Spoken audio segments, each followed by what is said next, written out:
সরকার কঠোর হয়ে ছাত্রদের দমন করতে চায় না বলে জানিয়েছেন কৃষি ও স্বরাষ্ট্র মন্ত্রণালয়ের উপদেষ্টা লেফটেন্যান্ট জেনারেল মোহাম্মদ জাহাঙ্গীর আলম চৌধুরী। তিনি বলেন, কলেজের সমস্যা আলোচনা করে সমাধান করতে হবে। এজন্য আমাদের শিক্ষকরা রয়েছেন। আমরা চাই না ছাত্র ভাইদের কঠোর হয়ে দমন করতে।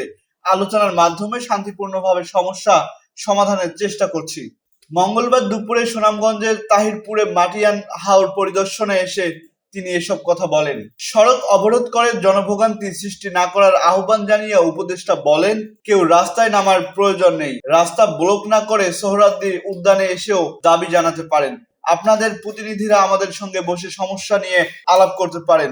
বিভিন্ন কলেজের সমস্যা নিয়ে ছাত্র প্রতিনিধিরা নিজেদের মধ্যেও আলাপ আলোচনা করতে পারেন। হাওরের কৃষি নিয়ে তিনি বলেন, কৃষি পণ্য কৃষকরা উপকৃত হচ্ছেন কিনা সেটা দেখার বিষয়।